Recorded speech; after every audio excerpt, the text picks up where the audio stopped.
जैसे मैं है ना, मुझे ज़्यादा ज्योतिष का नॉलेज नहीं है, राइट, और ऐसे बहुत लोग होंगे जिनको एस्ट्रोलॉजी का नॉलेज नहीं होगा, बट उनके ज़िंदगी में बहुत सारे प्रॉब्लम्स चल रहे होंगे। तो अगर ऐसे लोगों को अपनी लाइफ को ठीक करना है थ्रू एस्ट्रोलॉजी, तो उनके लिए आप कुछ बता सकते हो? लाल किताब के कॉन्सेप्ट के अनुसार जो मतलब कहा जाता है कि लाइफ में प्रॉब्लम वैसे भी बेसिकली आप देखोगे तो कौन देता है? जो पापी ग्रह होते हैं, मतलब ग्रहों का भी स्वभाव होता है, एक अच्छे ग्रह एक बुरे ग्रह। तो पापी ग्रह जो होते हैं वो आपको मतलब लाइफ का सुख देते हैं, लग्जरी देते हैं। इसलिए हमारे बुजुर्गों ने जो नियम बताए गए थे वही लाल किताब में भी बताए गए। जैसे घर की पहली रोटी गाय को, घर की आखिरी रोटी कुत्ते को, पक्षियों को खाना पीना डालना। तो अब उसमें देखते हैं कि गाय जो है वो मैंने आपको थोड़ी देर पहले बताया वो शुक्र है। तो शुक्र जो है वो लग्जरी का कारक है। आपको लग्जरी जो मिलनी है, आपको जो, क्योंकि शुक्र जो है वो महालक्ष्मी को रिप्रेजेंट करता है। अच्छा। तो लग्जरी का कारक है, तो गायों की सेवा उसमें आ गई। फिर आपको डॉग्स की सेवा आ गई, केतु, ठीक है। फिर जो कौवे हो गए वो शनि हो गया, शनि प्लस बुध। तो इस तरह की जो चीज़ें हैं, पापी ग्रह को खुश किया जाए या फिर आपके कुछ रिश्तेदारों को खुश किया जाए। यूजुअली आपका जो पहला ग्रह बिगड़ने का जो पैरामीटर है वो रिश्तेदारों के थ्रू होता है।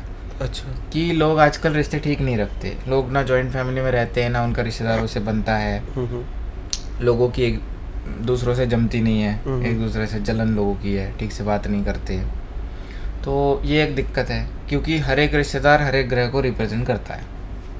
जैसे आपके दादाजी जो है वो बृहस्पति है, दादा के बाद पिता बृहस्पति है हमारे ब्रांच में, लाल किताब के अनुसार। बाकी ब्रांच में अलग कारकत्व है उसका, उसमें सूर्य पिता का कारक है। तो चंद्रमा माता है, दादी नानी है। फिर आपकी बहन बेटी बुआ जो है वो बुध है।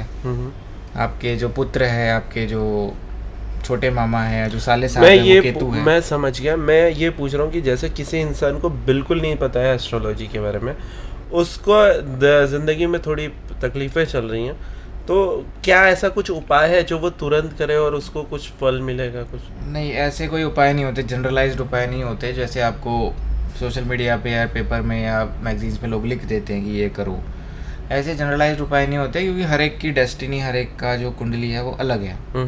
हर एक का लाइफ पैटर्न अलग है। उसके आपको कर्म पहचानने पड़ते हैं कि वो क्या, उसके प्लैनेट्स कैसे, वो क्या कर्म गलत कर रहा है, वो गलत दिशा में तो नहीं जा रहा है, उसको जो चीज़ें मना करी गई है वो तो नहीं कर रहा है, उसका जो बुजुर्गों का पैटर्न है वो क्या है, उसके बुजुर्गों के कर्म कैसे रहे, ये सब इसमें पूछा जाता है और सब चीज़ें करी जाती है। मतलब उस इंसान को किसी ज्योतिष के पास जाना पड़ेगा और उन्हें अपने जिस तरीके की नॉलेज, जिस तरीके का स्किल होगा और जिस तरीके का चीज़ें वो यूज़ कर रहे होंगे ज्योतिष, उनको दिखाना पड़ेगा, और उसके बाद वो ज्योतिषी आपको बता पाएंगे आपकी कुंडली और आपकी जिस तरीके के ग्रहों की दशा होगी, उस हिसाब से वो ज्योतिष आपको सजेस्ट कर पाएंगे कि आपको किस चीज़ों में लाभ मिलेगा।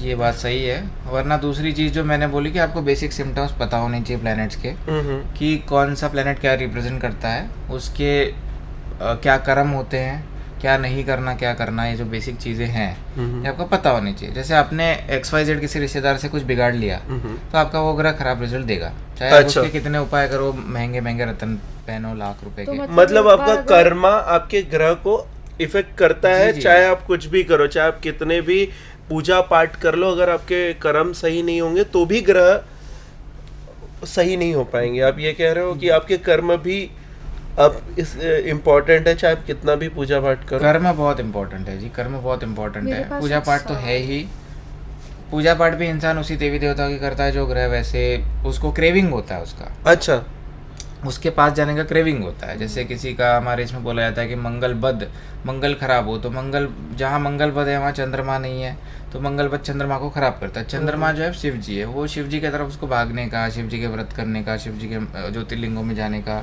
उसको क्रेविंग होगा नेचुरली। अच्छा।